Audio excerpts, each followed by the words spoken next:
morning, Rosa. So this week's book challenge was to read 50 Ways to Hex Your Lover by Linda Wisdom, which, before I get to this, happy 1 year anniversary of our channel. We actually made it through an entire year, so that's a big accomplishment, especially since we never met in person to actually be able to work on these sorts of ideas. So, congratulations on that. Back to my review. 50 Ways to Hex Your Lover by Linda Wisdom is about Jazz and Nick.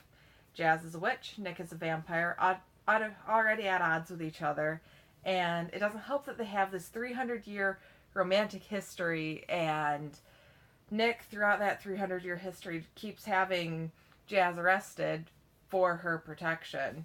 At least in Jazz's perspective, it's not that. It's not really for her protection. But basically they have to come together after Jazz decided to finally call it quits permanently, because of this big evil that Nick has found out about.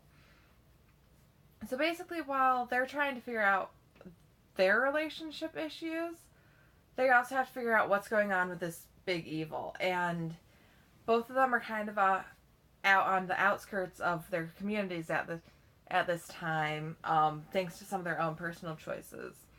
So I really enjoyed this book, how Linda Wisdom helped with interspersing the blah romantic plotline, because, and the super dark supernatural plotline with weird elements like Jazz's bunny slippers that have a little bit too big of an appetite, and her car, which is haunted by a ghost.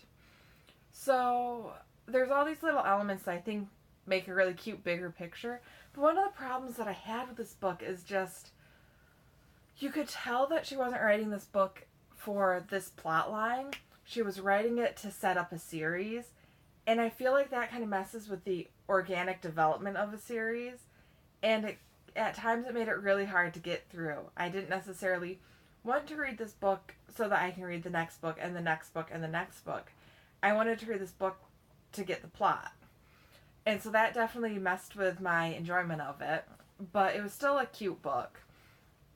I'd give it a 4 out of 5 stars. It was great, but there were just some elements that didn't quite work.